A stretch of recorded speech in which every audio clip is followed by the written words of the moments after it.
Chris, what's up? How you doing? Me back again, Analog Attack. Welcome to episode 13 of Piece of Maiden. Morning, Chris. Good evening. Lovely to see you. It's been a while, been a couple of weeks. Yeah, well, the our loyal, dedicated fan base doesn't know that any time is bad. They just think we do these every week and we wear the same shirts. So. Well, I have to say, much like Jimi Hendrix's guitar at Woodstock, we've been getting some great feedback about. Anyway, 1988 today. Going back to 1988. Let's have a little look, a little teaser. I've worn my Made in England tour shirt. Oh, nice. That's connected with this, right? Mm-hmm. So today we're going to be talking about the Seventh Son. The Seventh Son. I'm quite excited about this one. There we go. UK original. What you got there? This says capital, so US. There you go. There is a But Japanese. still in the shrink. Wow, cool. There is a Japanese pressing of this actually, but it's hard to find. It's like the most difficult one of the first 7. I've seen it and it wasn't cheap. Yeah, I don't know why. Maybe they pressed less. Not sure. Anyway, I'll get it someday. So, Seventh Son of Seventh Son, 1988. What were you doing in 1988? Let's see. How old were you? Second grade. I'm trying to think if I actively was listening to music yet. Right. I had some compilation tapes. You could buy them at the gas station, and my dad would get them for me, and they were all 50s and 60s artists. So I was into like Buddy Holly. Oh, right. Who else did I like? Fats Domino. Cool. Richie Valens was not really. I thought Iron Maiden was a T-shirt company. Well, I don't think I all I knew was it was a thing that you'd see on the T-shirts of ne'er-do-wells around town, but I didn't know what it was. I like that rock and roll thing though, because I think a lot of the bands that we like who are kind of like of a certain era, that was their music when they were growing up, right? So yeah, definitely. So kind of cool. Okay, so as usual, we're going to look at the year 1988. I think I don't know, maybe the weakest of the years from the 80s so far, but a lot of good releases from 1988. We concentrated all the classic material in the youth crew of the day. 1988 being the landmark year. But so, what do we have for metal? Well, but there's 3 or 4 records in this pile that kind of actually reminded me of what I was doing in 1988, which is pretty cool. I'm kind of saying, what were you doing? Well, we'll find out, won't we? So first, I've got a few that I haven't got actually. So AC/DC Blow Up Your Video came out. Yeah. Acid Rain, Washkinstein came out in 1988. True landmark of the time. Yeah. Better things to come. Anthrax, State of Euphoria, came out in 1988. Don't have that one. Judas Priest, Ram It Down, came out in 1988. I would have grabbed that. I have that one. Cool. What else? Manila Road, Out of the Abyss, don't have that. Metallica and Justice for All came out in 1988 as well. What else? Pestilence. That's about it. The rest. Oh, Ozzy Osbourne, No Rest for the Wicked, was 1988. That's about it. Is it? That's it. That's Megadeth is later. Yeah. Okay. Yep. So fair enough. Let's have a look at the ones that I do have in the collection. So let's kick it off with. Oh, there's more coming. Okay. Oh yeah, these those are the ones I don't. All right, let's go. Yes, let's go, man. Bathory. Bloodfire. That's a good one. It is a good one. No denying that. That's for sure. Candlemass. Sort of the third one or fourth one. Something like that. Yeah, not the best, but good album. Now this one, people might chuckle. People might chuckle a bit when I show this, but I think it's great. Cinderella, man. Cinderella. Oh, dude, dead serious. The Long Cold Winter. So people that kind of might poo-poo the hair metal and stuff, you've got to not dig deep, but there's some good records. And this is. You know what, Mike? I was aware of Cinderella at the time. Cinderella, Motley Crue, Bon Jovi were big at after school care. Both of my parents worked, so I was in after school care, and Cinderella got a lot of play around the rec room. Great record, really good hard rock record. Yeah, definitely. Do you go? Last time you said there was a certain period of death that you didn't like, but you can hang with this one, right? Oh yeah, there's nothing wrong with that album. There you go. Death, Leprosy, bit of a saucy relapse, puffy jacket, reshoot. Yes, yeah, it's a great flotation device. Yes, yes. From thick to thin, DRI. Yeah, razor thin. The hype sticker on Four of a Kind. Why are they always pink, Mike? The hype stickers on like every metal record from then, they're always that color. Yeah. What is up with that? I don't know. Maybe we'll have to do an episode on that. Somebody let us know. Let's ask Metal Blade. Yeah. Anyway, Four of a Kind. Oh, Flotsam and Jetsam with their second record. I've never heard that album. I've seen it, but I've never heard it. It's a good record. Also a Metal Blade. How about that? There you go. Some heroin-fueled industrial metal. Ministry. Oh yeah, those are bad boys. The Land of Rape and Honey came out. Yeah. One of my favorite bands, Man of War. Was Kings of Metal. The undoubted Kings of Metal. This is a good band. This band is a consistent band, I would say. They've never really changed. They've been pretty consistent throughout their whole career. Overkill, yeah. Kind of like the Motorhead of thrash. They never really do one thing. Yep, they never really pandered to trends or changed their style. Pretty cool. Respect. Oh, here's a ripper for you. Razor. Oh yeah. Violent Restitution. Well, last classic for those guys. I think so. Yeah. Suicidals. Yep. How Will I Laugh Tomorrow. That's how I. Good record. Man, hold on. Have you ever seen the Headbangers Ball with Cozy Powell and Tony Iommi hosting, and they intro that video? It's like the funniest fucking thing. They're like, "How will I laugh tomorrow if I can't smile today? Oh, quite difficultly." Right up your alley. Now, hey, look for that on YouTube after you finish this. Every copy I see always has like the punched out hole. I don't know why. But, Slayer, of course, had to follow up Raining Blood, didn't they? I don't know.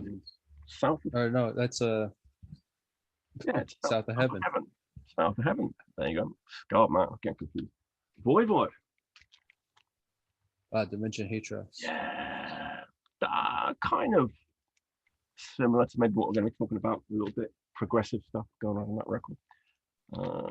St. Vitus. Last SST release. Really Mournful Christ. Okay, there you go. And then this next bunch, this is like my territory in 1988. Wow, okay. Thrower. Yep. In Battle There's No Law. You saw them at that point? Yes, yeah. Yeah, okay. Yeah, around this time. And also, of course, this masterpiece came out. I remember buying it when it came out. So there you go. And yeah, I think you told me you upset a girlfriend's father with that. Had it in a plastic bag. Bought it in a local records. Kind of posh family had it there, and it just like fell out of the plastic bag onto the dinner table. You will not be marrying my daughter. So. No, I didn't. Thanks, Bill. I can thank Bill Stiff for that. She probably did me a favor. But one of the greats. How cool is that this came out in the same year as Seventh Son? It was Seventh Son. I was all about Napalm Death, Carcass, Bolt Thrower in 1988, right? Yeah. Last time you asked me to bring up this band again, so I saved this till last. Queensryche. Operation Mindcrime. Operation Mindcrime. It might be a good transition point here because Mindcrime came out, and I think Bruce Dickinson to this day has never really got over that Mindcrime became sort of like the most celebrated progressive metal release of '88.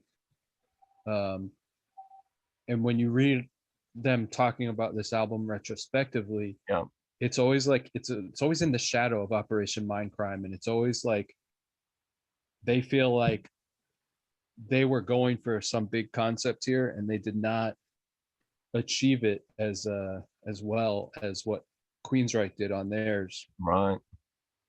And also, I mean, that's the breakthrough album for Queensryche. You know, they're obviously a known entity prior, but that's really that was a major album. And I do remember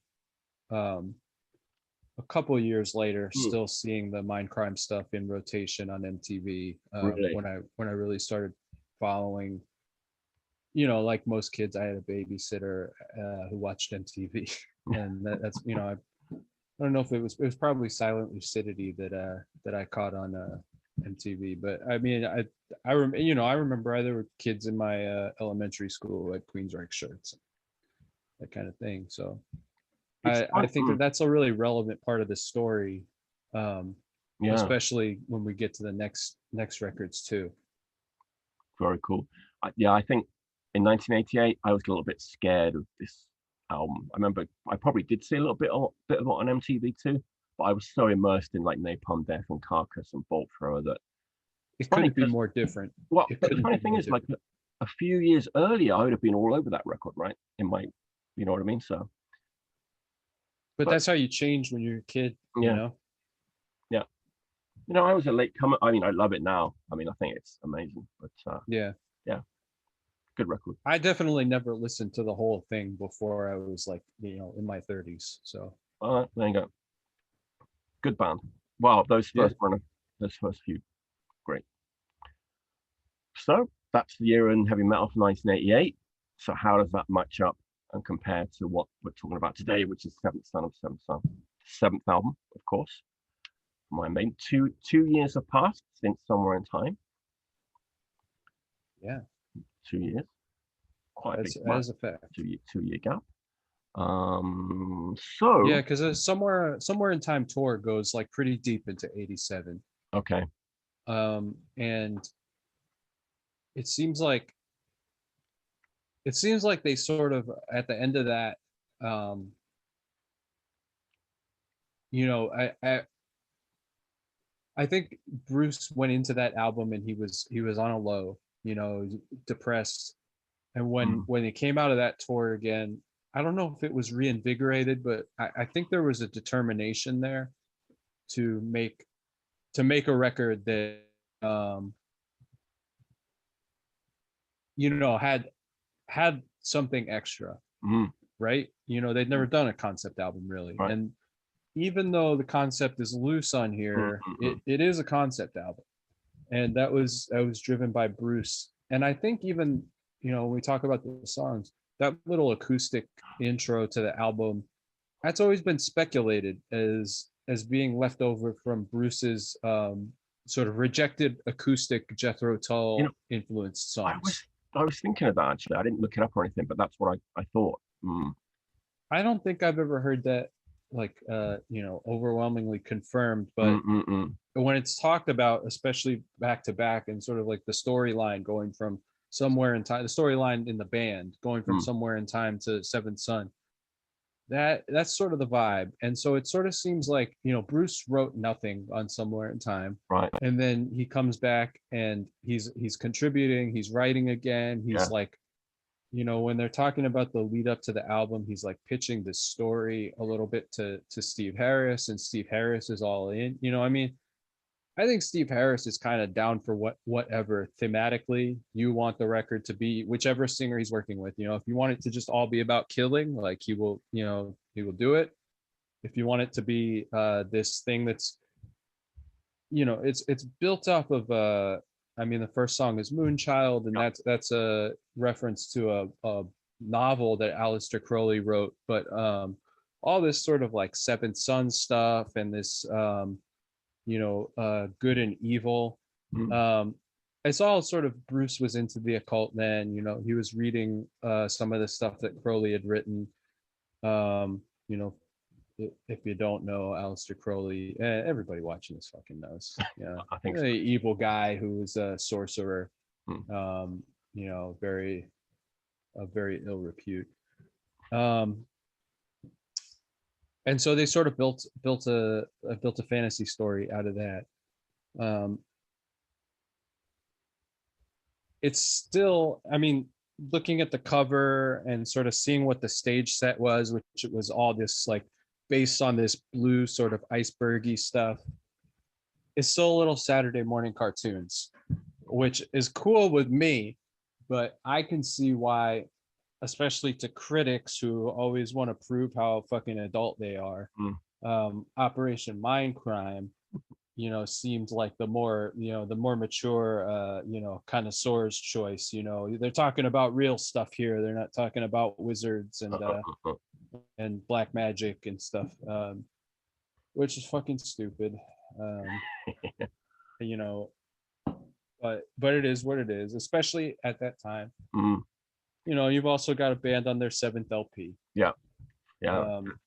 It's hard to keep any critics interested in the 7th record by any band. Well, we're talking about Technical Ecstasy. Classic example, man. That just got savaged by critics, and that's another album where they made a deliberate choice. Yeah. Like, what's the 7th Beatles record? Oh, I can't figure it out because I don't know how you count like that first run. It's complicated with the US and the UK as well. Yeah, but I'm sure there were reviews that were like, well, the Beatles have run their course, I'm sure, it's like that. That's just the way the cookie crumbles. And so I think, I think this album did well with critics, but it wasn't like the resounding, breakthrough that, it can't be a breakthrough. Like, they've already broken through. Yeah. Going back to Bruce a little bit, you said he was invigorated. I'm going to put it out there, jump the gun a little bit. I think this is his best vocal performance of his entire career on this album. This album is just unbelievable. It is. So one of the things here is this is the last time that the sort of the classic Peace of Mind lineup is all together. Yes. Obviously they come back together on the later albums, but you brought in Yannick, so it's a modified version of that lineup, and it's also there's a break in the consistency, and this is like the capstone. To me, this is the capstone on everything that they achieved. It's just everybody is so unbelievably good on it. Yeah. Let's backtrack a little bit and let's have another look at the cover. Yeah. Because, oh man, it's so different to Somewhere in Time. But I like it better than Somewhere in Time, and just for a really simple reason, and that is the colors. I think just the colors on this are just so beautiful. Just conjures up the mood of the album perfectly. The polar, the ice coldness, it's just perfect. The colors. It works. I don't think. No, keep going. Yeah, I just the Eddie is like not the best Eddie. It's kind of weird, but like and Derek Riggs said he was going with something kind of weird on purpose. And it's like he was fed up of drawing the whole Eddie, so he kind of like chopped him up. Like, but then they had him put the other fucking ice on the back, right? So all the blue is like the same colors that like you think of when you think of the this is one of their most iconic stage setups. The same way that like Peace of Mind, Power Slave, that kind of all bleeds together for me, and like that's like yellow. There's always like especially when you get the World Slavery Tour and you have all those yellowy pyramid backdrops. Yeah. And like this is the iceberg backdrops. Oh man, I just the white on the blue, and it matches with that like cold synth sound. Yes, man, I love it so much. I got the T-shirt, I didn't wear it, but I was thinking like, do I have any other records that kind of have this same color scheme? I kind of found a couple that not quite as well done, but there you go. The Robin Trower. I didn't expect you to break that up. Well, I was just looking around for sort of records that have this same kind of blue, and it's kind of close, not quite as good, slightly different, but again, I can nice. see it. What I love this colors. I love the colors, man. And then this one, not really, but kind of.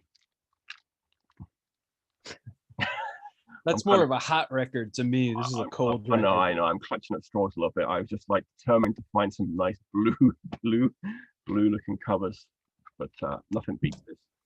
It's it is Saturday morning cartoons, but it's a little more esoteric. Obviously there's supposed to be some symbolism going Yeah, on here yeah. on the cover. It's got the apple there. Um, Eddie's head's on fire.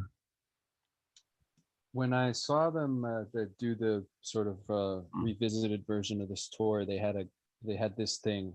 They had a giant inflatable Eddie of this, and then it blew up, and it had like a life size, like probably the size of a normal human, of this in its hand, and it was like squirming around. It's a sight to see. So And they had this guy on the stage both in '88 and in 2012, right, doing his. interesting that he's kind of got like the punk hairdo going on back to like the Killers. Yeah, And for our first album, actually. isn't that cool? It's a nice little. I wonder if that was on purpose, like I don't know. So I mean, it looks. It just looks cool. He looks like Eddie is grown up, and he's not killing people on the streets anymore. He's doing evil magic in his laboratory there. yeah, beautiful. So many, I mean, so many good like designs just on the inner sleeve. Amazing Derek Riggs classic. Sadly, this is probably the last really great looking Iron Maiden record. I would say so. I would say so. Yeah. I mean, this is the capstone. The '80s is like the impossible winning streak for these guys. It's like they did 7 LPs, Yeah. a couple additional singles, but 7 substantial full length albums, and it's just there's no bad ones. No. They're all extremely good or like perfectly great. They all look cool. They all sound great, and now Adrian's gonna leave after this album. Yeah. We're gonna lose Adrian, and I think Adrian is sort of like became the soul of Iron Maiden on Killers, and once he's gone, they still do a lot of shit I like, but until he comes back, it always there's always a missing piece. Even when Bruce is there, without him, you just, it feels like there's a piece missing. I think it's Adrian. I think sometimes it's not just about songwriting credits. It's about the stuff that goes on in between. It's not just who wrote the song, but it's who's playing on it and how they play on it and how they work with the other members to make them play on it. Like a Cliff Burton kind of thing, actually. Like Cliff Burton doesn't have that many writing credits on Metallica records, but you take him out, and aside from any other drama, aside from anything else, it's just that there's a missing piece there that no one ever really reckons with. And luckily we got to get Adrian back, but this is sort of his last time with the band for about 10 years. That's right. And he really brings it on this album. I mean, oh man, just amazing. When we get into the songs. So looks amazing. Love the colors. How does it sound, Chris? Let's sum up the production. This is well, what do you think of it? How do you feel about it? Like, as a kind of layman who doesn't know the technical side of things, who's just a listener and a music lover, this sounds better, whatever that means, than Somewhere in Time. It's less dry. And okay, so the other day I was playing the Ramones Leave Home album, which is not a great sounding album, Took it off, put this on. Jesus Christ, it just like bursts out of the speakers. And I know it's not a very good comparison, but the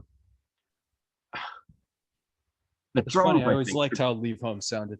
But the drums, I was gonna say, are my biggest.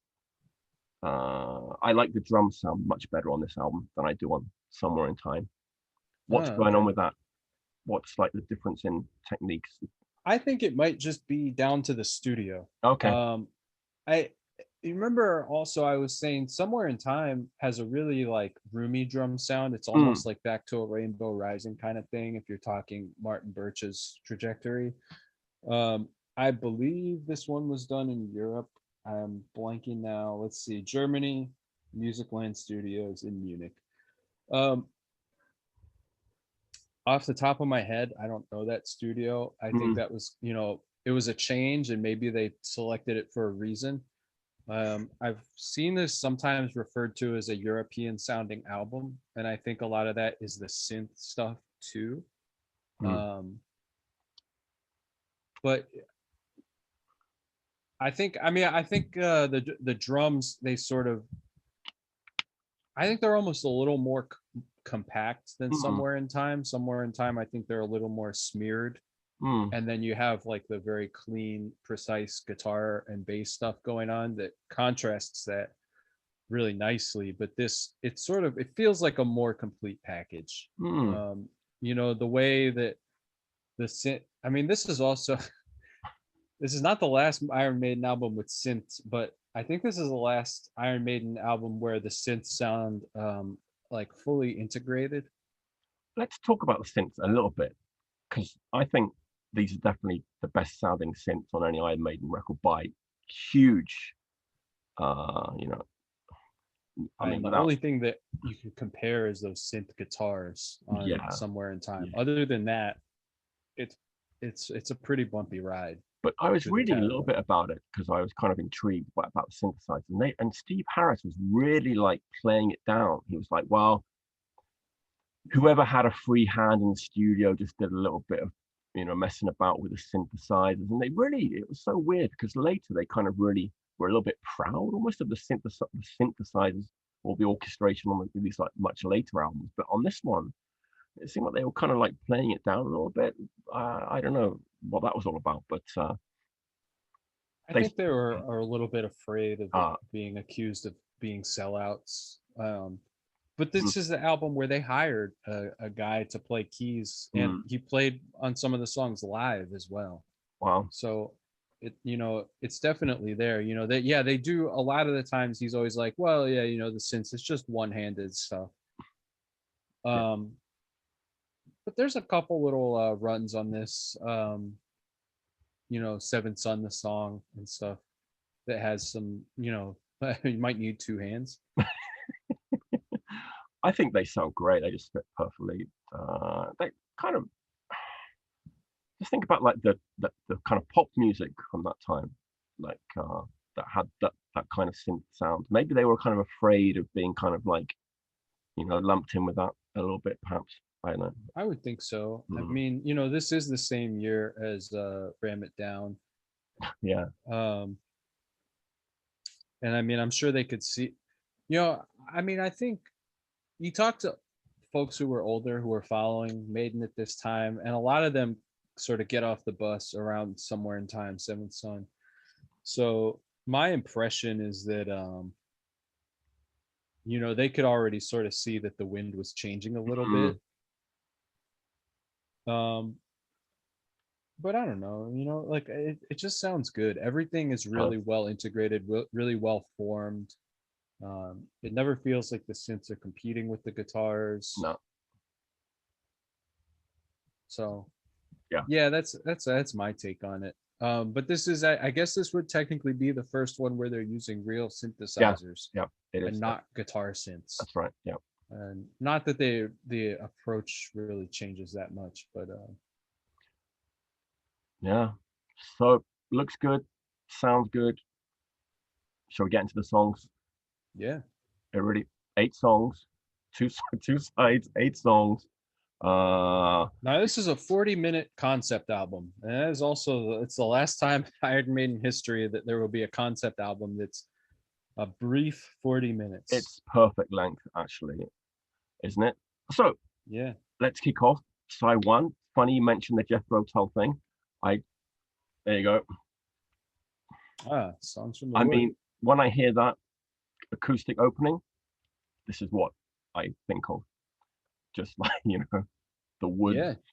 and it's not that kind of cheesy like acoustic stuff that will come later. It's like genuinely like 60s, 70s kind of like folk kind of thing, which I don't think they really did again. I It's mean, always got like a sea shanty yeah, kind of that's vibe to it now. Yeah. ever since, Yeah. it's not entirely their fault, but No. Whereas this is just straight up Ian Anderson in the woods kind of vibe. yeah. Yeah. So you get that 1988. You bought the new Iron Maiden album. You sat down. You've got it at home. You put that on. What are you thinking as an Iron Maiden fan? I don't know, but It can't be good. And then the next thing you hear is that synthesizers coming, right? sequencer. Yeah, it's like it's got that arpeggiated loop going, basically. I love that though. I love it. It I love sounds that. so cool. I love that. It sounds so good. From that, the old into the new, like that. It's genius in my opinion. Just like that contrast. And what a fantastic song. One of the best like opening songs on an Iron Maiden album for me. The best Smith Dickinson composition. There you go. And perhaps my favorite Adrian Smith song as well. This song is unbelievable. It is unbelievable. I mean, it sets the scene. It's like the perfect amount of drama. Yeah. He does. One of the big weaknesses of Iron Maiden are these clean intros to the songs. But this one, they get in and they get out after about 40 seconds, and then they don't even waste a lot of time building up into it. But you get like that, total like crescendo till, like each piece of the band comes in. You get the arpeggiator, then you get the guitars and the cymbal splashes, then you get the snare roll. It's like it's speeding up, and then like, bam, Steve Harris kicks in, and you're like, I mean, they sound fast, they sound light. It's huge. Think of compared to somewhere in time, the song, which is a really fast song, and which does come in with a lot of energy, but we know that album has like a really sad feel to it, and it comes in and it does sound a little bit defeated. It sounds a little bit like, it sounds like these guys are dying, and Moonchild comes in, and it's just like it's immediately, it's like it's a fantasy thing. It's dark, but it has like an edge, and it kind of just that tight high guitar that stuff. Oh, the bit after the first solo when it goes dan dan dan, that bit, yeah, like crushing. It's all so well executed, and it just, I mean, you can't. I'm trying to think if there's an opener that I like better. The only thing that comes close is Aces High for me. And the chorus, or Wrathchild. The chorus as well, just simple, but oh man, the way he sings it, it's huge. I mean, the chorus sounds huge, and you know what? Another Iron Maiden shortcoming, and from the 90s onwards, is like ad nauseum repeating these choruses, or repeating like the song title. Yeah. And like he only says Moonchild, I think 3 times in that chorus. But you never forget that song is called Moonchild. There's, and it just goes to show you like how impactful and how just like perfect of a song it is. I mean, like it's fucking stupid. Like what can I possibly say about something that is so perfectly crafted? Yeah, when I talk about it, so I just kind of get tongue tied. I'm just like an excited kid. Just it's great. What more can it's just fantastic. What can you say? Yeah, one of the best heavy metal songs ever written. I'll die on that hill. Unbelievable. Unbelievable. And the funny thing is, well, it's not really funny, but it wasn't a single, whereas the next 3 songs of side 1 were all singles. I can see why. Yeah. Okay. Moonchild, classic, unbeatable, one of the best openers. I've got like one tiny gripe about this album. Infinite Dreams. I love the song. Should have been track 3. That's how I feel about it. I think like if Can I Play with Madness had come in after Moonchild, it would have been. My feeling is because Moonchild is so high energy, I like that cool off for a minute. You know what? You know, we sometimes griped about like, oh, the energy level went down too much. It does drop a little bit, but it soon picks up really quickly. Like they don't really mess about in Infinite Dreams. It kind of gets. I know that in the past we've agreed on things like that. I think Children of the Damned was one where we thought it should switch to the from 2 to 3. Remember Tomorrow, we said the same thing. Yeah. This one, it just sounds like, Moonchild cuts, and then it's just a little pause, a little breather, and then we come back up. And so this is kind of comparable to like Remember Tomorrow and Children of the Damned, but I think it succeeds in bringing you down without bringing you too far down, so that you can come back up. I wouldn't move this song. I think I love. That's just me. You can move it on yours. Okay. I was just thinking about it last night, but I really love the sort of clean guitar tone there, and the sort of like noodly intro. Like that's like one of the like sort of landmark moments on the album for me. A lot of twists and turns, a lot going on. It's only 6 minutes. It was a single. I think it is weird as a single. I think maybe it was picked because it has a loud, quiet thing going on. But it kind of came later, and they used the live at Donington version, and they didn't use the kind of artwork theme. They didn't use the Bruise. They had the motorbike thing on the cover. They didn't stick. They didn't stick. This guy. That's the very same, I think, isn't it? Yeah. They had that on the cover. I don't have Infinite Dream single. I have the others. I'll show them when we get to them. But yeah. Also, this song has like one of Bruce's best screams in it. I think he's got a really good Bruce scream in this song. He sounds impeccable all across this album. He does. It's like hard to even pick out moments for any of these guys. Like even just the interplay coming into this song between Adrian and Dave is really something. It's really special, man. I don't think there's any duo like these guys. Yeah, I can't believe that there was like a long period of my life when I was kind of poo-pooing these records. But people grow and people change, Mike. But you made it. It's okay. It's beautiful to have these records now and just be able to appreciate them. It's wonderful.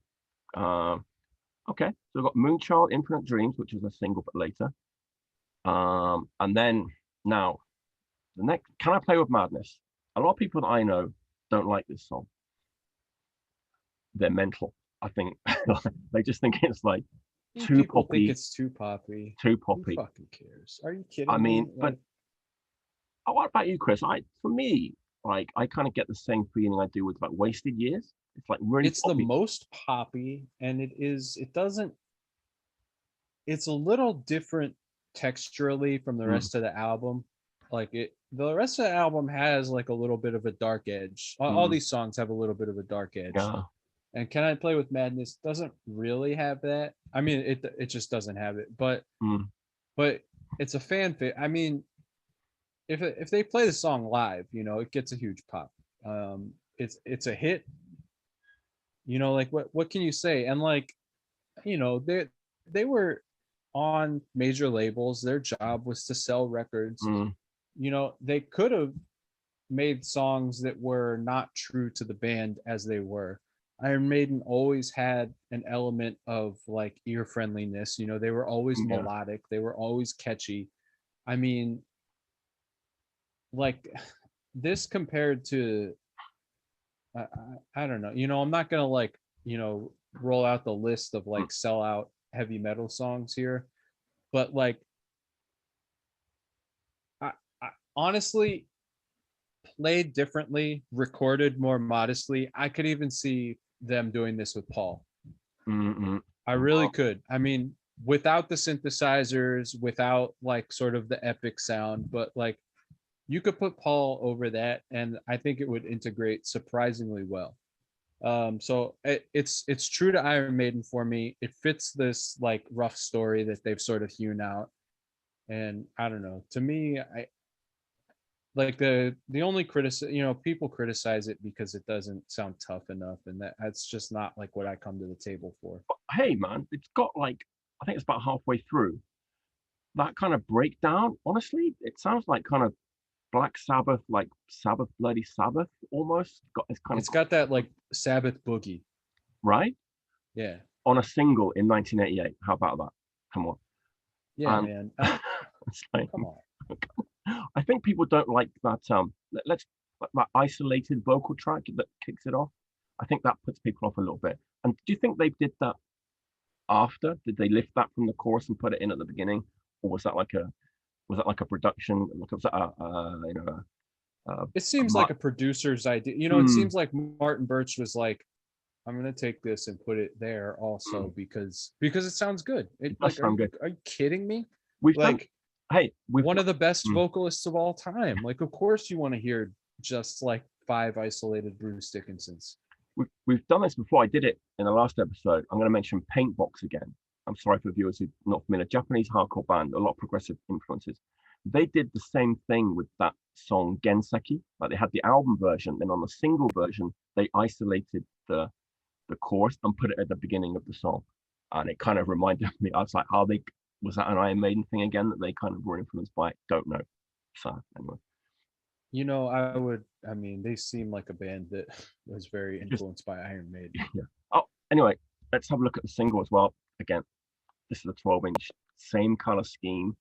Like, I mean, just for a single, beautiful. They really did a great job as they went on through the 80s of making the singles feel like they were part of the album art, with the color scheme and Yeah, making sure that Eddie was like the same version of Eddie that was on yeah, that it's so cool. corresponding album. What's on the B side of that? Do we get Thin Lizzy cover on that? Massacre, and then Mhm. Black Bart Blues. Yeah, that's another one of those sort of like silly throwaway Yeah, tracks that they do. It's weird though because it sounds like the music was written as a possible song for the album, and then it was pushed to the side, and then you got Bruce doing his sort of like saucy postcard personality on it.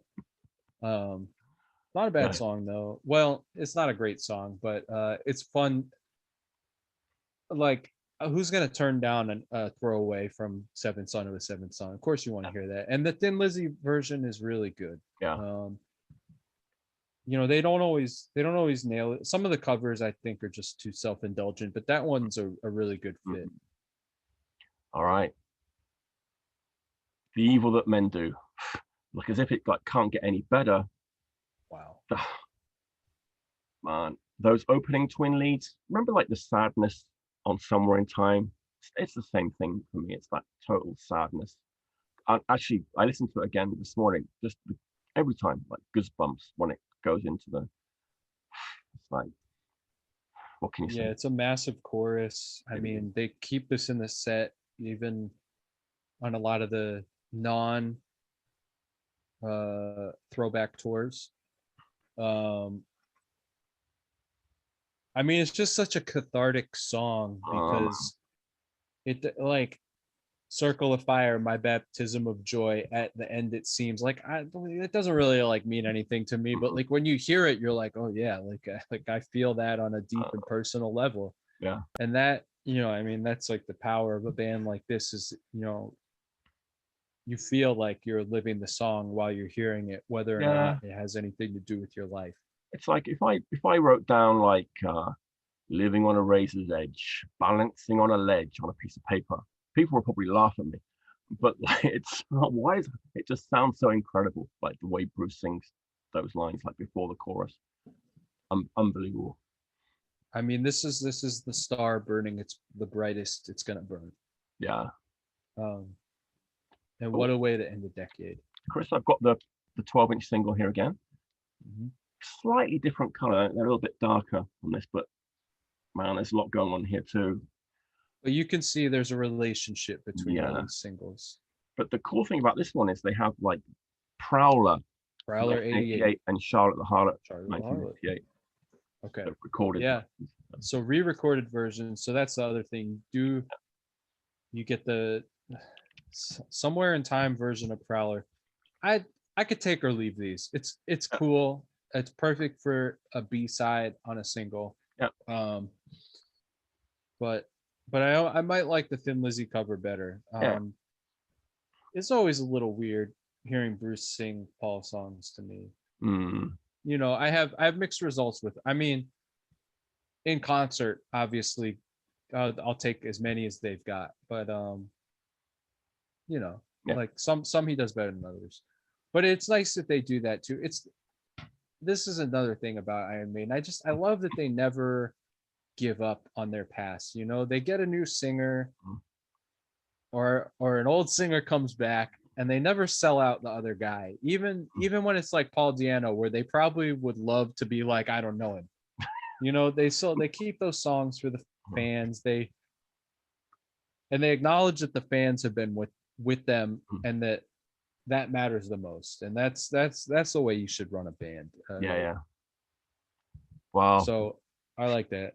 Flip it over to the next side. Man. Title track. Almost a 10-minute song. Now this is weird. You would think, the Maiden epic belongs at the end, but we've positioned it at the beginning of side 2. Yes. And I think it works for me. It works amazingly well. And I think part of the reason is because they've plotted out the ebb and flow of this album so much more. Whereas Rime of the Ancient Mariner goes last because it's the biggest thing on this album. No matter, there's no story to tell. We put it last because that's the epic. But we're telling a story here. There's a whole narrative that we're working through. And so Seventh Son goes here in the middle. And I think that shows how much they believed in this album, that they were thinking about it holistically and they were thinking about it as one movement. What a fucking song. This one and Alexander the Great are just like such achievements, and really, it's not a competition. I think I like this one just a hair more than Alexander the Great. I can't choose. You can't, I know. Just if I had to, I would. But it's heavy. The keyboards sound amazing. It's just there's so much going on. It's like heavy, like that chug. It's got a little bit menacing as well, actually. It's got that edge that's going through the whole album. It's a little bit of darkness. Yeah. It's as evil as Bruce Dickinson gets, I think. This is the centerpiece. This is just an amazing journey, and they played this live so many times. Wow. They made this the centerpiece of the tour, and they brought this back in 2012, and there was a huge bunch of production on stage with all kinds of flames and different creatures coming out of the stage. The keyboardist came up on like a big like pipe organ and played the keyboard. That's a lot to commit to. That's really showing that they believed in this song. Even much later on, even though this album did well, but it wasn't an overwhelming success. I love like the quiet passage where like Bruce is telling the story, and then like you've got the heavy guitars in the background just going jing jing jing jing. I was listening this morning in headphones. It's like it sounds incredible, and almost like it doesn't feel like 10 minutes. It's over. It's over quickly. That's the thing. When these guys work for it, they make these long songs count. Yeah. And this is a perfect. This is an example. This is totally works. And then we get the prophecy. This is my least favorite song on the album, I think I'm going to say.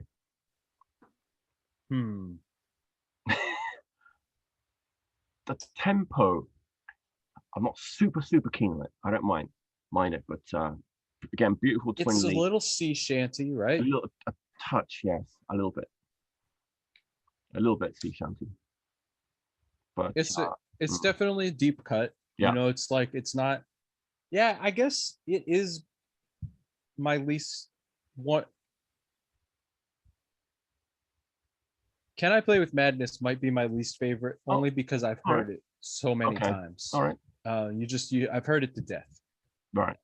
But it's hard to pick any song on this and call it least anything. Like I still know. really like The Prophecy. Oh, I mean, I like it obviously, but yeah, yeah. And I do like the way they work that groove. It's a little unusual It's a for bit- them at this time. Dave I Murray, feel like it becomes more common over the years. Murray and Harris composition. Well, you know how I feel about that. Ah, but you know, I still like the song. I've got no complaints about it really. Just You get some good Dave Murray guitar action in there too. yeah. A couple peels off a couple really. I mean, the leads that him and Adrian are doing on this are Oh, so distinct from each other and just so good. You know, it's really it's pretty ridiculous oh. of an achievement. And now you think, we're getting towards the end of the album. That's not, you know, what they're going to do next. If you're someone who can see into the future, you'd know this is what they're going to do next. Clairvoyance, oh, man. Another Can you single. believe they did 4 singles off this album? I know, insane. Like this impenetrable. I mean, this is like a pretty esoteric album. This isn't like an album I would think is like ready made for radio.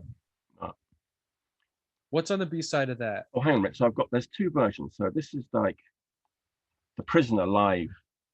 Okay. Monsters of Rock. But okay, so on the 7-inch, Clairvoyant is the studio version. I've got the color vinyl on black vinyl. So it's studio version of Clairvoyant and live version of Prisoner. But then the 12-inch of Clairvoyant has, look at that picture, man. That's at Donington, right? Yeah, it must be. So you got the live version of the Clairvoyant, the Prisoner, and Heaven Can Wait. Live version. Oh, that's nice. Yeah. Does Again, one of those have like a pop-up cover, like a punch out cover or something? oh no, one of them has like this massive poster. That's the Donington poster inside. That must be what I'm thinking of. Yeah, but again, look at the artwork. Keeping with the theme. What an amazing song! All of they made T-shirts out of all of these too. Really smartly. I think I've seen. Maybe not yet. I've seen one of that. Yeah, there's got to be T-shirts. Gotta be. Man, that bass. If we're real fans, we'd know. we would.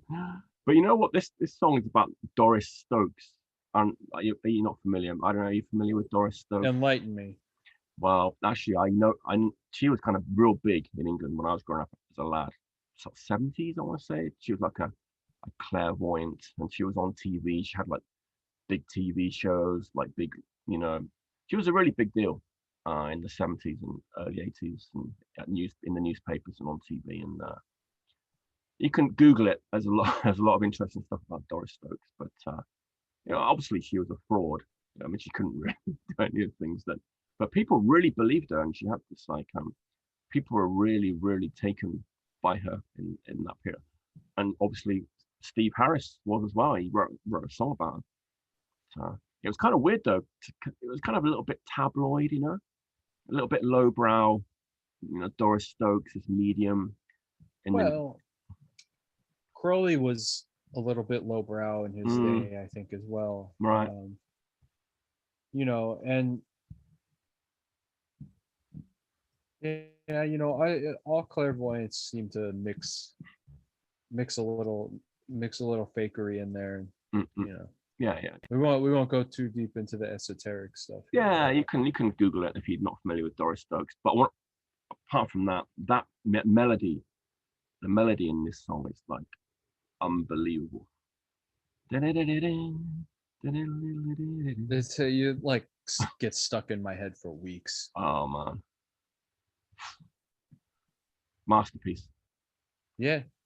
And again, for people complaining about Can I Play with Madness, like this song is as melodic for sure. Yeah. It's maybe not as it's maybe a little more complex, a little more proggy in some ways, but it's super melodic. It's super Yeah. super poppy. And it's not over yet. We've got another classic song, the ending song, Only the Good Die Young. Again, has that kind of sad feel to it. Bruce's vocal, like in the verses on this song, it's one of my favorite performances from him for sure on this record. This song just kills me, man. Every time, yeah, just goosebumps. I mean, Right? I, it's a perfect album closer, and It it is. it breaks that Maiden tradition of the epic closer. It sounds like more frantic, um, but then when it ends, you want to flip the record right back over, man. Yes. I love the fact that they did this. They didn't put Seventh Son at the end. They didn't put this at the beginning of side two. It's such a good decision that they made. It Work. really, really works. Whoever was in charge of that is just a brilliant person. Yeah. Little bass solo in there too. Like you said, very cool. Yeah. Yeah, I mean, what can you say? What can you say Perfect. about this? I just put perfect ender. That was my notes for this song. Yeah. Perfect ender. So that's the album. I mean, okay, Chris. Last time, not really. I guess we gave Somewhere in Time. Do you want to talk about the tour at all? Because I have Oh yeah, sorry. Go ahead, Chris. I'm sorry. I have Yeah. the Made in England. Oh, cool. Well, so they put out a video from this tour because going into it, they knew that they were going to be taking a year off. I think they knew that Adrian was going to be leaving, although it wasn't public yet.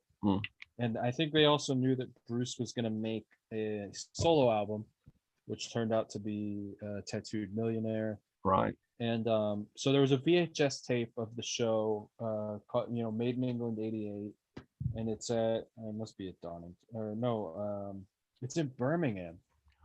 That's it. That's right, Chris. Yeah, it is Birmingham. Yeah. It's in Birmingham, and when they did the Made in England sort of reunion tour in 2012, they put out this corresponding a double picture disc of and it's got this sort of updated new newfangled Eddie, but they've got the motorcycle Eddie and it's still the original coloring. It hasn't been cleaned up or updated, so that's pretty cool. I like this show better than Live After Death. There you go. I need to get that one back. I used to have that picture disc, got rid of it, but hasn't it been? They do a lot of the Seventh Son stuff, but man. it's a great set, man. They open with Moonchild, Evil That Men Do, then you get Prisoner, Still Life, Die With Your Boots On, then they do Infinite Dreams, then into Killers, Can I Play With Madness, Heaven Can Wait, Wasted Years, The Clairvoyant, Seventh Son of the Seventh Son, Number of the Beast, Hallowed Be Thy Name, and then you get a few classics at the end: Iron Maiden, Run to the Hills, Running Free, Sanctuary. I need to get that one back. It's a really good set, and it's Adrian's last show in the '80s with the band. And there is a corresponding, now DVD that it's a great show. Just,